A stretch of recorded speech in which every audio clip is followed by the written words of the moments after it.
In this video, I'm going to be talking about some leadership principles I've been learning from my new goal this year, which is to read at least one nonfiction leadership book a month. Today, we're going to talk about Leaders Eat Last by Simon Sinek.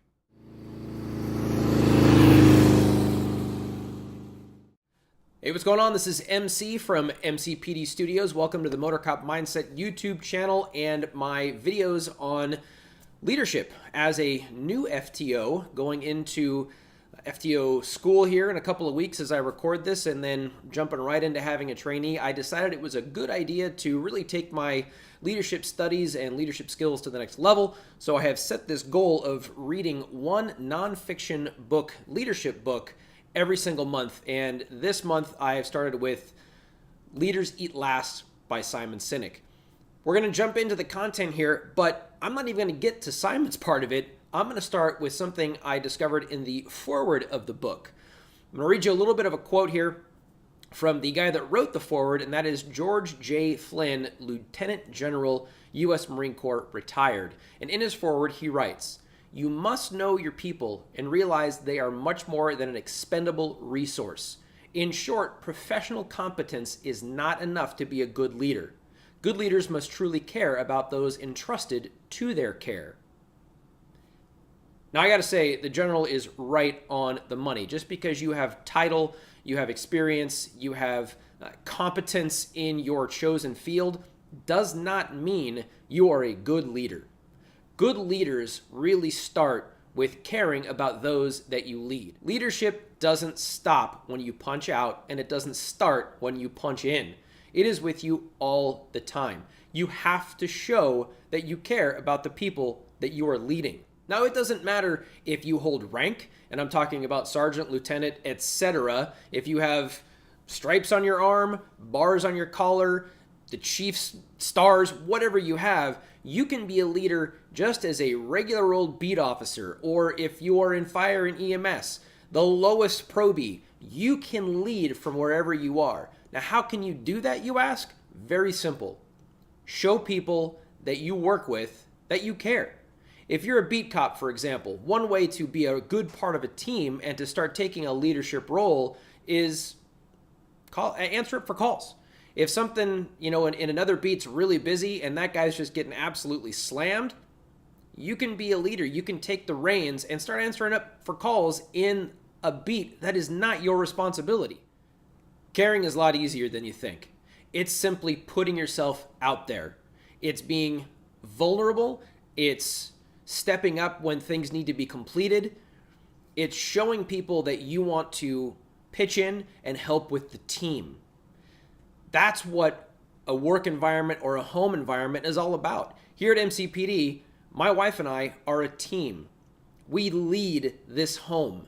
It is my responsibility as the main breadwinner, if you will, to go out and earn that living that puts a roof over our head and food on the table.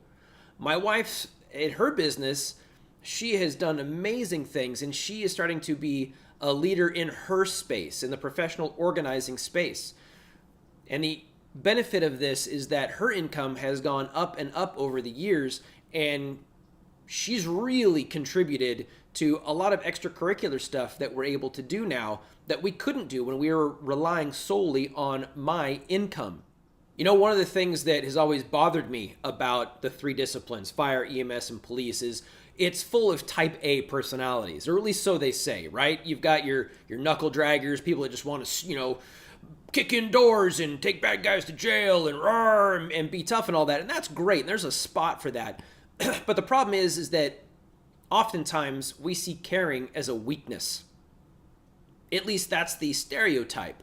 That's what the media would certainly have you believe, is that we're all just knuckle dragging, boot stomping, Cro-Magnon idiots. And that is not the case. That has not been my experience. Over 20 years in law enforcement, I see people that put themselves way in the back. They're not concerned about their own well-being. They will step in front of danger to protect other people, be it the public, be it their partners, doesn't matter. They are willing to sacrifice themselves, and that is showing true care, not only for your community, but you're showing your other coworkers that you care enough about them to put your life on the line. Caring doesn't have to be this huge overt act where you shoot a flare in the sky and say, look at me, I'm caring. Not at all. It's a selfless, simple, not difficult task to accomplish. Go to work, do your best, do extra, and you can start showing people that you really are a part of that team, that you care. Now, if you're now maybe you're a supervisor, be it a frontline supervisor or an administrative supervisor at a command level, or simply an FTO like me. Caring is simply raising the people that you supervise up to a bar, a standard, helping them achieve what it is they want, be it personally or professionally. My intention with being an FTO isn't simply to make cops safer. It's not simply to show them policies and procedures. It's to be an example to them, to live my life in such a way that it will inspire them to be better than I am. Same thing in parenthood. You know, when I was a kid, my parents always said, our job is to make you a better person than we are, to help you accomplish more than we have accomplished. That is my goal as an FTO, is to raise up the next generation of cops to be better than I am. That's really how I can show that I care about them. I care about the future of this profession. And when you speak directly into the lives of those that you are supervising and you break down those walls and you show some vulnerability, it kind of raises your prestige a little. And I don't mean that from a selfish perspective. I mean that you can lead by example. And that's really what I think the general was talking about in the foreword of this book. You must truly care about those that are entrusted to you. And you can do that by leading your life in such a way that it gives them something to aim for. So I want to encourage you as we wrap up this video, pick up this book, Leaders Eat Last. It's an amazing book. Simon Sinek is one of my favorite authors of all time. You can pick up Simon's Leaders Eat Last. Down in the description of the video, there's an affiliate link for my Amazon affiliate program.